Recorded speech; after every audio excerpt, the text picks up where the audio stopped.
91 ஆண்டுகள் 5 தலைமுறைகள் பாரம்பரியமிக்க SPS கடலை மாவு மற்றும் கேப்பை மாவு. உங்கள் ஆரோக்கியம் எங்கள் சந்தோஷம். ஓகே, ஷோக்குள்ள போயிடலாம்.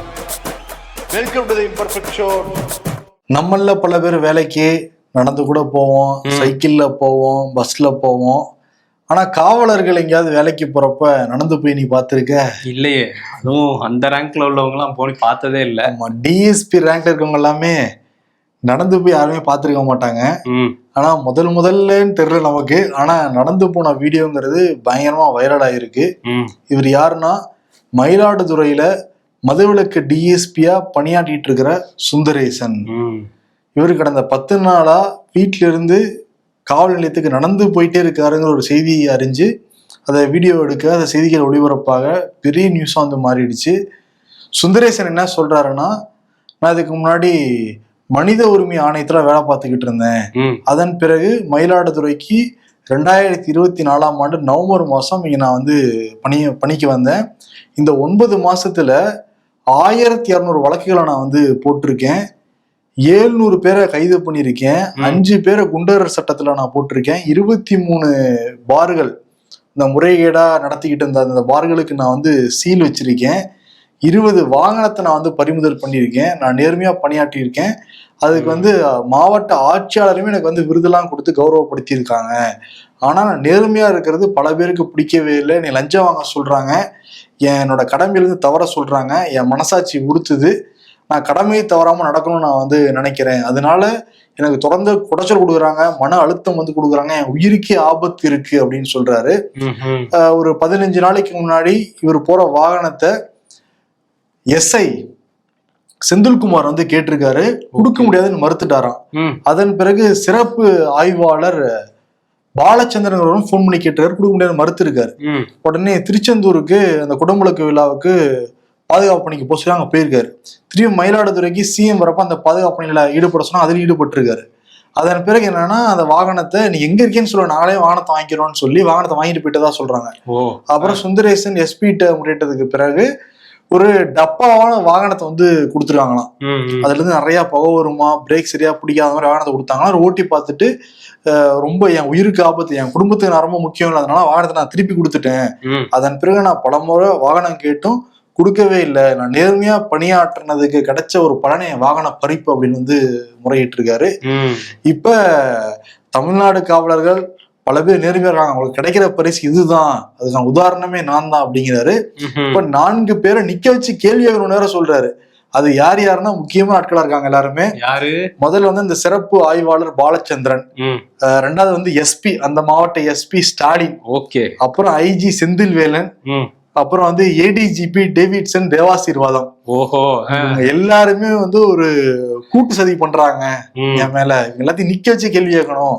ஸ்டாலினையே நிக்க வச்சு, அதாவது எஸ்பி ஸ்டாலினை நிக்க வச்சு கேள்வி கேட்கணும் அப்படின்ட்டு இருக்காரு. ஆனா ஸ்டாலின் சிறப்பா பணியாற்றுறாங்கிற மாதிரி இவரு சர்டிபிகேட் எல்லாம் கொடுக்குறாரு. ஆனா இவங்கதான் காவல்துறையில பயங்கர அராஜகம் பண்றாங்க. ஒரு காவலர்களுக்கு இங்க பாதுகாப்புல சூழல் நிலவுதுங்கிறாரு அவரு. இத்தனைக்கும் அவர் வந்து ஒரு டிஎஸ்பி ரேங்க்ல இருக்க சொல்றாரு. ஆமா, இதுக்கு வந்து இப்ப மாவட்ட எஸ்பி ஸ்டாலின் வந்து ஒரு பிரஸ் மீட்ல அவர்கிட்ட கேட்டாங்க, இந்த மாதிரி எல்லாம் குற்றச்சாட்டு வைக்கிறாருன்னு. அவர் இது எல்லாமே தவறான தகவல், உண்மைக்கு புறம்பானது அப்படின்னு சொல்லிட்டாரு. எஸ்பி அலுவலகம் தரப்புல இருந்து வந்த அறிக்கையிலுமே அவருக்கு வந்து ஏப்ரல் மாதத்துல ஒரு பொலீரோ, அதுக்கு வந்து வண்டி நம்பர் எல்லாம் போட்டு இந்த வண்டியை கொடுத்தோம். அப்புறம் ஜூலை 11ஆம் தேதி இவர்கிட்ட வேற ஒரு முக்கிய பணிக்காக அந்த வண்டி போயிட்டதுனால இந்த வண்டி, இன்னொரு வண்டியை கொடுத்தோம், அதுவுமே பொலீரோ தான், அதோட நம்பரையும் கொடுத்துருக்காங்க. திரும்ப ஜூலை 17 அவர் பழைய வண்டியே திரும்ப கொடுத்துட்டோம், இதுதான் நடந்துச்சே தவிர அவர்கிட்ட வாகனம்லாம் பறிக்கல அப்படிங்கிற மாதிரி அவங்க ஒரு விளக்கம் கொடுக்குறாங்க. சரி, வாகனமே பறிக்கலைன்னா அப்புறம் ஏன் நடந்து போறாரு? அது 10 நாள் நடந்து போறேன்னு சொல்றாரு. இப்ப என்னன்னா ஒரு நேர்மையானவர்னு சொல்றாருல, அதுக்கு வந்து இப்ப காவல்துறையில இருந்து ஒரு அறிக்கை வந்து வெளியிட்டிருக்காங்க. அந்த அறிக்கையில என்ன சொல்றாங்கன்னா, இவர் வந்து 2005 2006 நந்தம்பாக்கத்துல பணியாற்றிட்டு இருக்கிறப்ப ஆவணங்களை முறையா பராமரிக்கலன்ட்டு ஒழுங்கு நடவடிக்கை மேல வந்து எடுத்திருக்காங்களாம். அதே மாதிரி வள்ளியூர் காவல் நிலையத்துல பணிபுரிஞ்ச போது குற்ற வழக்க வந்து மறைச்சு பாஸ்போர்ட்டுக்கு வந்து பரிந்துரை பண்ணியிருக்காராம். அதுக்கப்புறம் என்னன்னா 2008 துரைப்பாக்கம் காவல் நிலையத்துல ஒரு வழக்க முடிச்சு வைக்கிறேன்னு சொல்லிட்டு 40,000 ரூபாய் கையூட்டு வாங்கினதாகவும் சுந்தரேசன் மேல குற்றச்சாட்டு இருக்குன்னு சொல்லிட்டு காவல்துறை தான் சொல்றாங்க. இது எல்லாமே நம்ம சொல்லல. அப்புறம் துரைப்பாக்கம் மேலே 2 டாஸ்மாக் மேலாளர்களை வந்து மிரட்டி, டாஸ்மாக் கடை மேலாளர்களை மிரட்டி 3000 ரூபாய் லஞ்சம் வாங்கி இருக்கிறதாவும் சொல்றாங்க. டிஎஸ்பி ரேங்க்ல ஒரு 3000 ரூபாய் லஞ்சம் வாங்கினாரா? அந்த சமயத்துல இது வந்து 2008 அந்த சமயத்துல சொல்றாங்க. அப்புறம் துரைப்பாக்கம் காவல் நிலையத்துல பணியாற்றி இருந்தப்ப ஒரு பெண் காவலர்களை ரொம்ப கண்டமணிக்கு திட்டினதாவும் சொல்லிடுறாங்க. அதே மாதிரி தன்னோட சக காவலர்களை தனக்கு சப்போர்ட் பண்ண சொல்லி டார்ச்சர் பண்ணதாவும் ஒரு மேல எல்லாம் சொல்றாங்க. இல்ல இவ்வளவு நடந்துமே வச்சிருக்காங்கன்னா அப்ப காவல்துறை என்ன பண்ணாலும் காவல்துறைக்குள்ளே நாங்க வச்சுக்கோன்னு சொல்றாங்களா? ஏன்னா 2006ல இருந்து எடுத்து ஒரு லிஸ்ட் விடுறாங்க. ஆமா, அப்பவே அவர் மேல துறை ரீதியான நடவடிக்கை எடுத்திருக்கணும், இல்ல காவல்துறையை விட்டு வெளியேற்றி இருக்கணும். இவ்வளவு நாள் பார்த்துட்டு இப்பதான் சொல்லுவோம் அப்படின்னு சொன்னாங்க. அதுவும் காவலர்களுக்கு எதிராக சொல்றப்பதான் அவங்க சொல்லுவாங்களாம். இன்னொன்னு பாரு, 40,000 ரூபாய் கைவிட்டு வாங்கிட்டதா காவல்துறை அறிக்கையிலே இருக்கு. இப்ப ஒண்ணு இல்ல, ஒரு VAO 2000 ரூபாய் லஞ்சம் வாங்கிட்டோம், அவ்வளவுதான் முடிஞ்சது வாழ்க்கை. ஆமா, ஜென்மத்துக்கு நினைச்சே வாங்க முடியாது. போஸ்டிங் வரதா இருக்கட்டும், எதுவுமே ஒரு 40,000 கைவிட்டு வாங்கியிருக்காங்க. அறிக்கையில நீங்க குறிப்பிட்ட என்ன நடவடிக்கை எடுத்தீங்க? நீங்க நம்ம காவலர்களுக்கு பொதுவாக சப்போர்ட்டே பண்ண முடியாதுன்னு வச்சுக்கோங்க. ஆனா வந்து காவல்துறை மந்திரி கட்டுப்பாட்டுல எதுவுமே இல்லைன்னு தான் தொடர்ந்து தெரியுது நமக்கு. ஆமா, ஆளுக்கு வந்து ஒவ்வொன்றும் பேசிக்கிட்டு இருக்காங்க. அவரு சொல்ற மாதிரி அவர் நான் நேர்மையா இருந்ததுனால எல்லா குற்றச்சாட்டையும் என் மேல வைக்கிறாங்கன்னு அவரு சொல்றாரு. இப்ப அவருக்கு ஆதரவா எக்ஸ் IPS ஆபீசர் அண்ணாமலை அவர் வந்து உள்ள என்ட்ரு ஆகுறாரு. அவர் என்ன சொல்றாருன்னா, பாருங்க நேர்மையா நடந்துகிட்டா திமுகவுக்கு பிடிக்காது, அதனாலதான் அவரை அவமானப்படுத்தி இந்த மாதிரி எல்லாம் பண்றாங்க அப்படின்னு சொல்லி அவர் ஒரு கண்டனம் தெரிவிச்சிருக்காரு. அதான் எதிர்கட்சி தலைவர் எடப்பாடி பழனிசாமியும் அந்த பயணத்துல தான் குறிப்பிடுறாரு. நேர்மையா நடந்துட்டா கேவலப்படுத்துறாங்க அந்த ஆட்சியில, காவலர்களுக்கே பாதுகாப்பு இல்லைன்னு ஒரு பாயிண்ட் எடுத்தும் பேசியிருக்காரு. மக்களை காப்போம், தமிழகத்தை மீட்போம் தொடர் பயணம் போய்கிட்டு இருக்காரு எடப்பாடி. ஊரா போய் பிரச்சாரம் பண்ணிக்கிட்டு இருக்காரு. இப்ப வந்து விஜய் கூட கூட்டணி சேருவீங்களாங்கிற ஒரு கேள்வி, மிக முக்கியமான ஒரு கேள்வி. ஏன்னா இப்ப 4 முனை போட்டியா இருக்கு தமிழ்நாட்டுல. ஒண்ணு DMK அலையன்ஸ், இன்னொன்னு ADMK அலையன்ஸ், TVK அலையன்ஸ் கிடையாது, தனியா இருக்காங்க. ரெடி பண்ண ஏதோ ட்ரை பண்ணிட்டு இருக்காங்க. இன்னொரு பக்கம் தனித்து போட்டிடுறாரு நாத்தாக்கா, NTK இருக்கு. இப்ப என்னன்னா, இன்கேஸ் TVKவும் ADMKவும் சேர்ந்தாங்கன்னா வேற மாதிரி சினாரியோ எல்லாம் மாறும். ஆனா BJP தான் விஜய் வந்து அரசியல் பண்ணிக்கிட்டு இருக்காரு. அந்த கூட்டணிக்கு போவாரா இல்லையாங்கிற ஒரு மிகப்பெரிய கேள்வி இருக்கு. ஆனா இப்ப எடப்பாடி பழனிசாமி கிட்ட இந்த கேள்வி கேட்கப்பட்ட என்ன பதில் சொல்லியிருக்காருன்னா, தேர்தல் உத்திகளை, தேர்தல் தந்திரங்களை வெளியே சொல்லக்கூடாது இல்லை அப்படின்னு வந்து சிரிக்கிறாரு. ராஜதந்திரங்கள் பேச்சுவார்த்தை ஏதோ பின்னணியில நடந்துட்டு இருக்க மாதிரி ஒரு தகவலும் இருக்கு. சரி, அதுதான் வந்துட்டு இந்த இப்ப தாவேகா பத்தி பேசணும்ல, அங்க பொதுச் செயலாளர் ஆனந்த் அவர் வந்து ஒரு அறிக்கை வெளியிட்டிருக்காரு. என்னன்னா, TNPSC கடந்த ஞாயிற்றுக்கிழமை நடந்தது. அது எழுதினவங்க எல்லாருமே ஒரு மன உளைச்சலுக்கு ஆளாயிட்டோங்கிற ரேஞ்சில தான் சொல்லிட்டு இருக்காங்க. நமக்குமே நிறைய கமெண்ட்ஸ் எல்லாம் வந்திருக்கு. அதை பத்தி பேசுங்கிறாங்க. நம்ம கமெண்ட்ஸோட டீட்டெயிலாவே பேசுவோம், நிறைய விசாரிச்சு கூட நம்ம வந்து பேசுவோம். கண்டிப்பா. இப்ப என்னன்னா, அதுல கேட்கப்பட்ட கேள்விகள் எல்லாமே ரொம்ப கடினமா இருக்குங்கிறது தான் முக்கியமான குற்றச்சாட்டு. அதுக்கு அறிக்கையை வந்து வெளியிட்டு இருக்காங்க. தாவேகால இருந்து பொதுச் செயலாளர் ஆனந்த் வந்து வெளியிட்டு இருக்காரு. இந்த மாதிரி இப்ப மட்டும் இல்ல, போன ஆண்டே வந்து இந்த தொகுதி 1, தொகுதி 2, தொகுதி 2A இந்த தேர்வெல்லாம் வந்து தேர்வாளர் ஆணையம் வந்து வச்சாங்க TNPSC. அதிலே பொதுத்தமிழ்ல ரொம்ப கடினமான கேள்விகள் தான் கேட்டாங்க. இப்பயும் வந்து கடினமான கேள்விகள் கேட்டிருக்காங்க. இது காரணம் என்னன்னா, தமிழ் வழியில படிச்சு வரவங்க இங்க வந்து அதிகாரிகள் ஆகக்கூடாதுன்னு நினைக்குது இந்த திமுக அரசுன்னு குற்றச்சாட்டு வைக்கிறாரு. மறு தேர்வு வைக்கணும் அப்படின்னு சொல்லி அதுல வந்து சொல்லியிருக்காங்க தாவேகா சார்பில். இன்னொரு டைம் இதே மாதிரி கொஸ்டின் பேப்பர் செட் பண்ணாங்கன்னு வச்சுக்கோவேன், TNPSC படிக்கிற அந்த லட்சக்கணக்கான இளைஞர்கள் ரோட்டுக்கு வந்து போராட ஆரம்பிச்சிருவாங்க. ஏன்னா சுமார் 11 லட்சம் இளைஞர்கள் இதுல வந்து எழுதியிருக்காங்க. 12 லட்சம் பேர் எழுதிருக்காங்க. அப்ளை பண்ணது 13 லட்சம் பேர். போன வருஷம் 20 லட்சம் பேர் அப்ளை பண்ணாங்க. இந்த மாதிரி கொஸ்டின் பேப்பர் டஃபா இருந்துச்சுன்னா பதவி விலகிட்டாங்க போல தெரியுது. எத்தனை போஸ்ட்டுக்கு வரும்? 4000 போஸ்ட்டுக்கு. சரி, என்ன ஆனந்துக்கு வரும்? என்ன ஆனந்துக்கு பிறந்த நாள் அங்க பாண்டிச்சேரி முழுக்க கழகத்தின் பீஸ்மரேன்னு சொல்லிட்டு ஃபுல்லா போஸ்ட் அடிச்சிருக்காங்க. ஆமா, முதலமைச்சர் ரங்கசாமி வாழ்த்தெல்லாம் சொல்லியிருக்காரு என்ன ஆனந்துக்கு. நேர்ல எல்லாம் போய் வாழ்த்து சொல்லியிருக்காரு. எனக்கு தெரிஞ்சு NR காங்கிரஸோட வேணா கூட்டணி வைக்கலாம் போலதான் இருக்கு இப்போதைக்கு உள்ள. அப்ப என்ன ஆனந்த் தமிழ்நாட்டுல போட்டிட முடியாது இல்ல, அங்கதான் போட்டிட முடியும். பொதுச் செயலாளர் தமிழ்நாட்டுல போட்டிட முடியாதா? தமிழ்நாட்டுல பெண்களுக்கு, பெண் குழந்தைகளுக்கு பாதுகாப்பு இல்லைங்கிறத தொடர்ச்சியா பல சம்பவம் நம்ம பார்த்துக்கிட்டு தான் இருக்கோம். ஆனா இந்த சம்பவம் இருக்குல்ல, இந்த வீடியோ பாக்குறப்ப எல்லா பெற்றோருக்குமே நெருப்பா கொதிக்குது நெஞ்சு.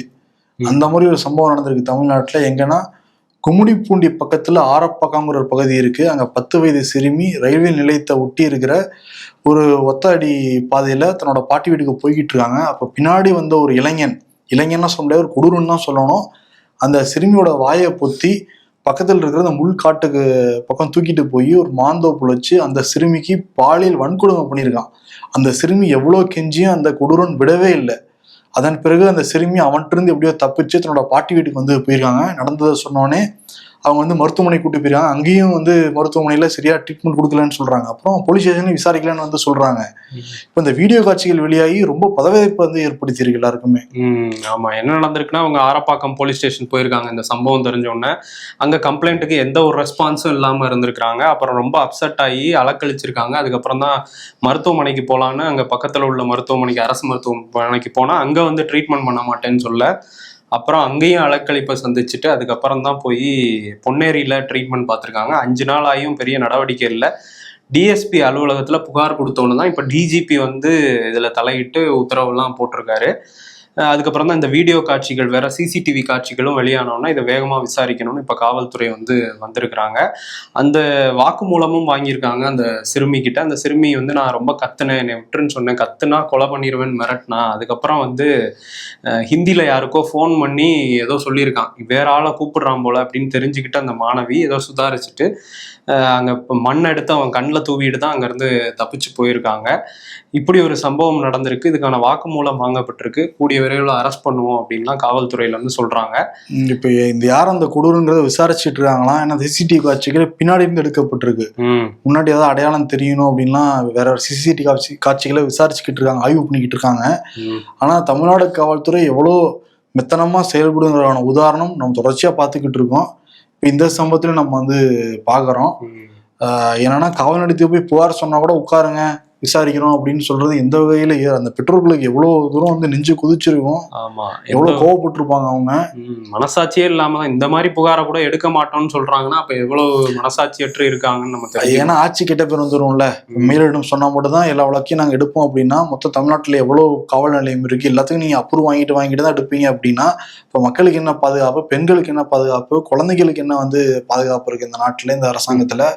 இப்ப என்ன சொல்லுவாங்க, சாரிம்மா நடக்கூடாது, நடந்து போச்சு, மூடி மறைக்கதான் பாக்குறாங்கன்னு தெரியுது. எல்லாமே ஆட்சி கெட்ட பேர் வந்த கூடாது. இப்ப எதிர்கட்சியாளர் என்ன சொல்றாருன்னா இந்த சம்பவத்தை பார்த்து பதறி போகுது நெஞ்சம் அப்படின்னு விமர்சனம் பண்ணியிருக்காரு அவரு. ஏடிஎம்கேல மிக முக்கியமான புள்ளி கேசி வீரமணி. அவர் தேர்தல் ஆணையத்துக்கே ஒரு போக்கு காட்டி போலி பேன் கார்டு எல்லாம் கொடுத்து நிறைய சொத்துக்களை மறைச்சு அஃபிடவிட்லாம் ஃபைல் பண்ணியிருக்காரு. இதை தேர்தல் ஆணையம் கண்டுபிடிச்சு இப்போ வழக்கு நடந்துகிட்டு இருக்கு. இந்த வழக்கை ரத்து பண்ணணும்னு சொல்லிட்டு உயர்நீதிமன்றத்தை நாடி இருந்தாரு கேசி வீரமணி. அதான் ரத்து பண்ண முடியாதுன்னு சொல்லிட்டு உயர்நீதிமன்றம் இப்போ வந்து கொடுத்துருக்காங்க. ஓகே, எப்படியாவது வந்து தப்பிச்சிடணும் அப்படிலாம் பாக்குறாங்க. பட் நீதிமன்றம் இருக்குல்ல, எல்லாருமே நீதிமன்றத்தை நம்புறோம். ஆமா, அதனால வந்து இந்த வழக்கு போக போக பார்ப்போம். இன்னொருத்தர் வந்து ஏடிஎம்கேல முக்கிய புள்ளியா இருந்தாரு, 3 முறை முதல்வராலாம் இருந்தாரு, இப்ப எங்க இருக்காருன்னு தெரியல. மாநாடுலாம் அறிவிச்சிருக்கிறாரு ஓபிஎஸ். ஆமா, ஆகஸ்ட் முதல் வாரம் நடக்க போகுது. ஆமா, அதிலேயே ஸ்தம்பிக்க போதும். அப்படியா? ஆனா வந்து அதை விட ஸ்தம்பிக்கிற மாதிரி ஒரு செய்தியை வந்து அவரோட ஆதரவாளர் சொல்லியிருக்காரு. உசிலம்பட்டியோட எம்எல்ஏவா இருக்கிறாரு ஐயப்பன். அவர் என்ன சொல்றாருன்னா 2026 இங்க ஒரு சண்டை நடந்துகிட்டு இருக்குல்ல, கூட்டணி ஆட்சி தான் வந்து, ஆனா முதல்வர் கூட இபிஎஸ்ஆ இருந்தாலும் என்டிஏ கூட்டணி ஆட்சி தான் அவங்க சொல்லிட்டு இருக்காங்க. இவர் ஐயப்பன் என்ன சொல்றாருன்னா கூட்டணி ஆட்சி தான், ஆனா முதல்வர் வந்து எங்க தலைவர் தான், ஓபிஎஸ் தான். 2026 ஓபிஎஸ் தலைமையில இங்க தமிழ்நாட்டுல ஆட்சி அமையுது அப்படின்னு இருக்காரு. அப்ப 4வது முறையா பதவியேற்க போறாரு ஓபிஎஸ். முதல் கையெழுத்து என்ன போட போறாரு?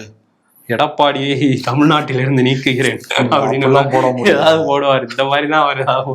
அதெல்லாம் கனவுல நடக்கிறது தான். இல்லாட்டி சசிகலாவை மீண்டும் நான் பொதுச்செயலாளராக நியமிக்கிறேன். அது எப்படி ஆட்சியில இருந்துகிட்டு இதெல்லாம் வந்து கட்சியில வேணா போடலாம். சரி, ஏதோ ஒண்ணு பண்ணிட்டு போறாரு. இன்னொரு பக்கம் மதிமுக அவங்களும் வந்து அங்கங்க கூட்டம் போட்டுக்கிட்டு இருக்காரு வைகோ. அந்த கூட்டத்துல, விழுப்புரத்துல நடந்த கூட்டத்துல என்ன சொல்றாருன்னா 31 ஆண்டுகள் கருணாநிதியை வந்து நான் உயிரா நேசிச்சேன், என்னைய வந்து கொலகாரன்னு பழி போட்டு கட்சி விட்டு வெளியே அனுப்பிட்டாங்க, எனக்கு மதிமுக ஆரம்பிக்கணும்லாம் எண்ணமே இல்லை, ஆனா என்னை அந்த நிலைமைக்கு தள்ளிட்டதுனாலதான் நான் ஆரம்பிச்சேன் அப்படின்னு வந்து அவரு சொல்லியிருக்காரு. ஆனா இன்னொரு விஷயமும் சொல்ற, கலைஞருக்கு துரோகம் பண்ணலையாமா அப்படின்னு இப்ப சொல்றாரு. எவ்வளவு வருஷம் கழிச்சு சொல்றாரு. 96 97 நடந்தது, இப்ப என்ன 2026 வரப்போகுது. ஆமா, இதுல இன்னொன்னு என்னன்னா துரை வைகோ இவர் நேத்து கூட பாஜகவை எதிர்த்தெல்லாம் சில விஷயம் பேசியிருக்காரு. துரை வைகோ எங்கேயுமே பாஜகவை எதிர்த்து பேச மாட்டேங்கிறாரு. ஏன்னா மகன்களுக்கு எப்பவுமே பாஜக கூட்டணிக்கு போகணும் போலதான் இருக்கு போல தமிழ்நாட்டு அரசியல்ல. அன்புமணி மாதிரி இவரும் ஒரு டீலிங், இன்னொரு மகன் இருக்காரு அவருக்கு, அது அவருக்காக வந்து அங்க போனாங்கன்னு சொன்னாங்க, அது நமக்கு தெரியல. இவருக்கும் வந்து ஏதோ டீலிங் நடந்துகிட்டு இருக்காமா, துரை வைகோட பாஜக வந்து பேசிட்டு இருக்காங்களாம். துரை வைகோட இன்ஸ்பிரேஷன் யாரு தெரியுமா அரசியல்ல? யாரு? மோடியா? அரவிந்த் கெஜ்ரிவால். ஓ சரி சரி. ஆம் ஆத்மி அப்ப புரிஞ்சுக்கோ. ஆமா, ஆம் ஆத்மி வந்து நாங்க இந்தியா கூட்டணில இருந்து வெளியே வந்துட்டோம்னு இன்னைக்கு அறிவிச்சிருக்காங்க. சரி, அதான் வந்துட்டு எல்முருகன் வந்து என்ன சொல்றாருன்னா, நாங்க வந்து ஒரு வாஜ்பாய் காலத்துல எங்க கூட இருந்த ஒரு முக்கியமான கட்சி இப்ப அவங்க திமுக கூட்டணில இருந்து எங்க பக்கம் வருவாங்க அப்படின்ட்டு இருக்காரு. அதெல்லாம் நோட் பண்ணி பார்க்கும்போது மதிமுகவோட தான் ஏதோ பண்ணிட்டு இருக்காங்க போல. இன்னொன்னு மதிமுகவுடைய தேவை என்ன? ஏன்னா மதிமுக பண்றது எல்லாமே இப்ப திமுகவே பண்ணிடுறாங்க. தேமுதிக மதிமுகவுடைய தேவை என்னங்கிறது இருக்கு. இப்ப முக்கியமா வந்து தேவை அவங்களுக்கு என்ன தேவைன்னு நமக்கு தெரியாதா? சரி ஓகே, அப்படி கேட்டா எல்லா கட்சிக்குமான தேவை என்னன்னு கேட்க கூட வரும் நமக்கு.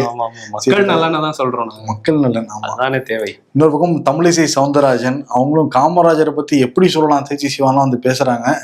ஓகே, டெல்லியில வந்து காமராஜர் வீட்டை கொடுத்தனவங்களை பத்தி தமிழிசை பேசுவாங்களா பொறுத்துன்னு தான் வந்து பார்க்கணும். ஆனா என்னன்னா திருச்சி சிவா மன்னிப்பு கேட்கணும், இல்ல அதுக்கு ஆதாரம் இருந்துச்சுன்னா வெளியே வந்து கொடுக்கணும். அது என்ன இந்த மேட்டரை அப்படியே விட்டுருங்கன்னு வந்து சொல்லுவாரு. அவர் என்ன சாக்ரட்டிஸ் பேரனான்னு கேக்குறாங்க, கார் சச்சிக்காராங்க. ஓ சாக்ரட்டிஸ். மதுரை ஆதீனம் சென்னைக்கு வர வழியில அவருடைய காரு லேசா விபத்துக்குள்ளாச்சு. யாரோ தாடி வச்சவங்க என்னை கொல்ல பார்த்தாங்க, சதி நடந்துருச்சுன்னு சொல்லிட்டு அந்த மாநாட்டிலே வந்து பேசிக்கிட்டு இருந்தாரு. வந்து பிரிவினையை தூண்டுற மாதிரி பேசுறான்னு வழக்கெல்லாம் வந்து போட்டிருந்தாங்க. உடனே ஜாமீன்லாம் கேட்டு இருந்தாரு. இப்ப ஜாமீன் கொடுக்கப்பட்டிருக்கு மதுரை ஆதீனத்துக்கு. ஓஹோ ஓகே. இன்னொரு பக்கம் என்னன்னா, மதுரையை பத்தி சொன்னீங்கல்ல, மதுரை மாநகராட்சியில ஒரு பெரிய முறைகேடு நடந்திருக்கு. 200 கோடி ரூபாய் அளவுக்கு முறைகேடு அப்படின்லாம் குற்றச்சாட்டு வந்துட்டு இருக்கு. என்னன்னு விசாரிக்கும் போது இந்த மாதிரி வணிக கட்டடங்கள்ட்ட எல்லாம் வாங்க வேண்டிய வரியை ரொம்ப கம்மியா வாங்கிட்டு மற்றதெல்லாம் வந்து லஞ்சமா வாங்கியிருக்காங்க. இதுல மேயர் வரையும் தொடர்பு இருக்கு அப்படின்லாம் சொல்றாங்க. மேயர் வரைக்கும் மட்டும்தானா? அதுக்கு மேலேயும் இருக்கலாம், சொல்றது மேயர் வரையும் அப்படின்றாங்க.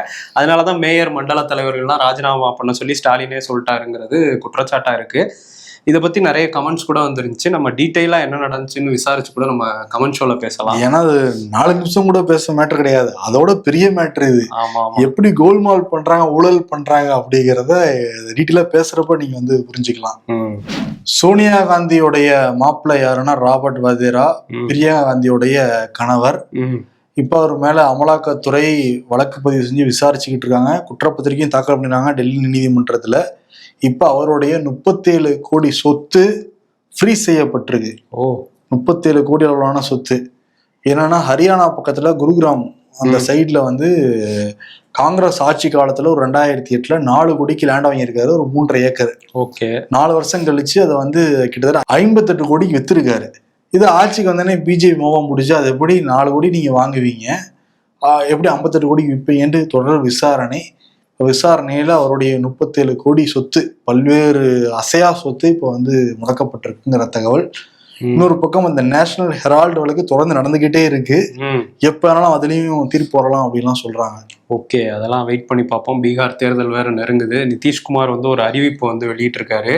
என்னன்னா 125 யூனிட் ஒவ்வொரு குடும்பத்துக்கும் மின்சாரம் வந்து ஃப்ரீ அப்படின்னு சொல்லிட்டு அதை வந்து தேர்தல் வாக்குறுதியா கொடுக்காம இப்பவே வந்து ஆகஸ்ட் 1க்கு அப்புறம் நீங்க பே பண்ற எல்லா பில்லுலையுமே இது வந்து ரிஃப்ளெக்ட் ஆகும் அப்படின்னு சொல்லிட்டாரு நிதிஷ்குமார். ஸோ தேர்தல் நெருங்குது, நமக்கு ஆதரவு கம்மியா இருக்குன்னு தெரிஞ்சுக்கிட்டு தான் இந்த அறிவிப்பை இப்போ வெளியிட்டிருக்காருன்னு எதிர்கட்சிகள் சொல்றாங்க. இந்த பீகாரை பத்தி பேசும்போது சட்டம் ஒழுங்கு சிறப்பா இருக்குன்னு நிறைய இடத்துல நிதிஷ்குமாரே பேசிட்டு இருக்காரு. ஆனா அவரையே உள்ள வந்து அடிச்சுட்டு போனதெல்லாம் நம்ம பார்த்தோம் முன்னாடி.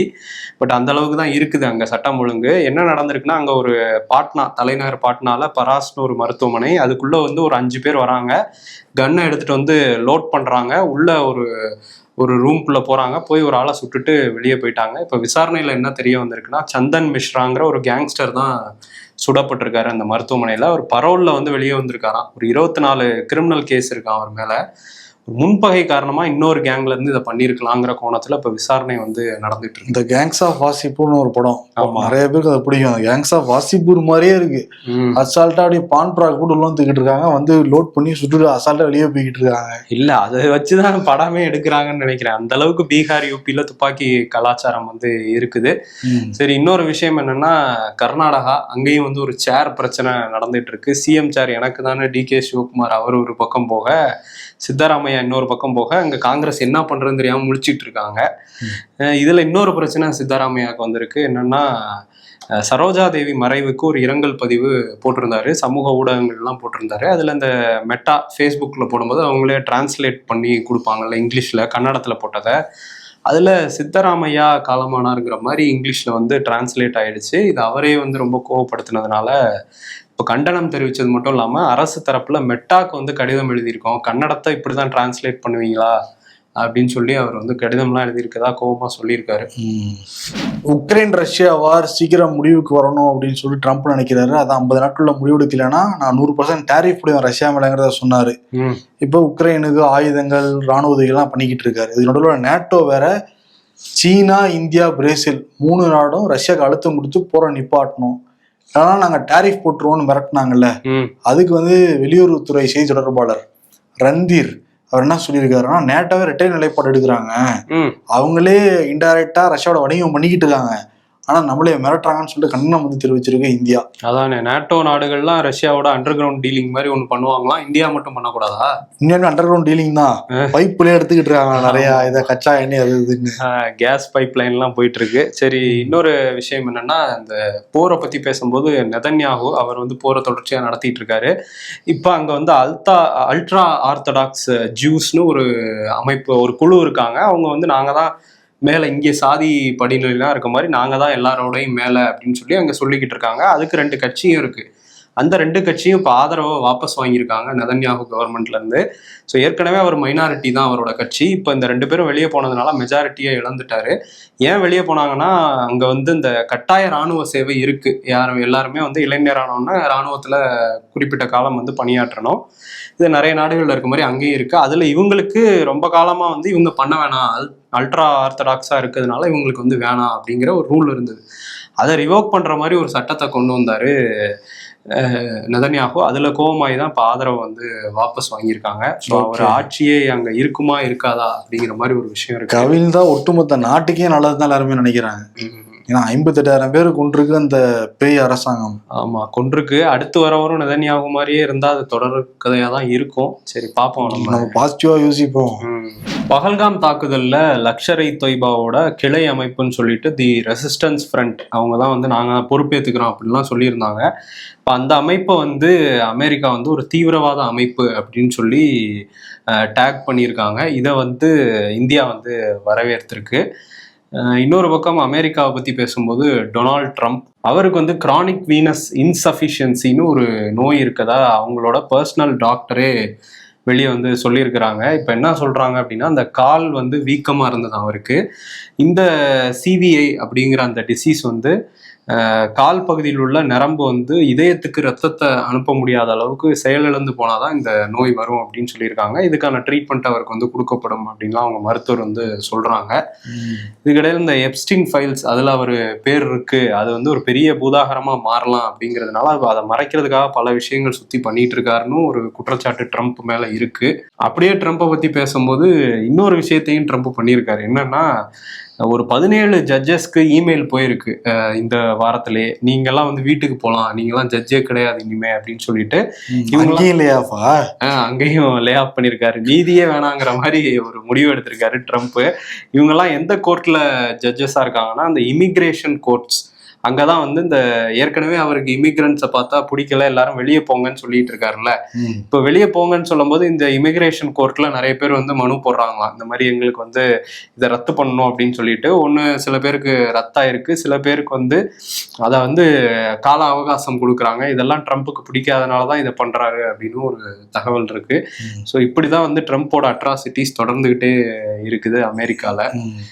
அதே மாதிரி அமெரிக்கா பத்தி பேசுறப்ப பல பேருக்கும் பிடிச்ச டைரக்டர் கிறிஸ்டோபர் நோலன் தி ஒடிசிங்கிற ஒரு படத்தை எடுத்து முடிச்சு அடுத்த வருஷம் 2026 ஜூலை 17 ரிலீஸ் பண்ண போறாரு.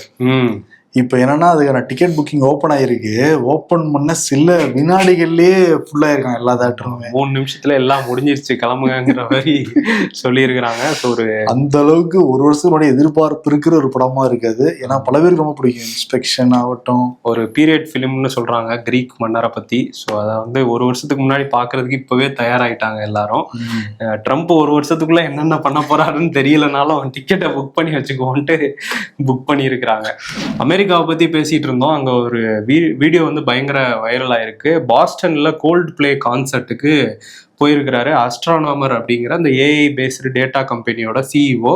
இவர் பேர் வந்து ஆண்டி பைரான். இவர் வந்து போயிருக்காரு. அங்க வந்து இந்த கேமராலாம் வச்சு எடுத்துட்டு இருக்கும்போது இவர் பக்கம் கேமரா வந்திருக்கு. பார்த்தா அந்த கேமரால கொஞ்சம் ரொமான்டிக்கா யாரோடையோ இருக்கிற மாதிரி பதிவாயிருக்கு. அது யாரு அப்படின்னு பார்க்கும்போது இவர் கம்பெனில ஹெச்ஆர் ஹெட்டா இருக்கிற கிறிஸ்டியன் அப்படிங்கிறவங்க தான் அப்படின்னு தெரிய வந்திருக்கு.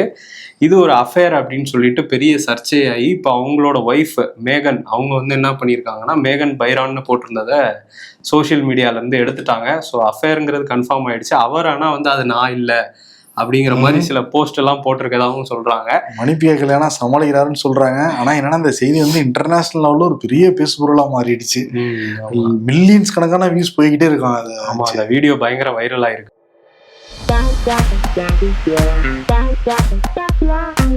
தினமும் நான் கும்பிட்டு தான் போறேன், அப்புறம் ஏன் எனக்கு இவ்வளவு கஷ்டத்தை கொடுக்குற அப்படின்னு சொல்லிட்டு சாமிகிட்ட கேக்குறாங்களாம். எது, என் கோவில கிராஸ் பண்ணும்போது உன் கைக்கு நீயே முத்தம் கொடுத்துட்டு போவியே அதுவா? எதிர்காலத்தை நினைச்சு ஒரே சிந்தனையா இருக்கு. செல்போனை சார்ஜ்ல போட்டிருக்க போல. எதை? ஆமா, அதுக்கு என்ன இப்ப இந்த கேப்ல தோணுது வாழ்க்கைய பத்தி.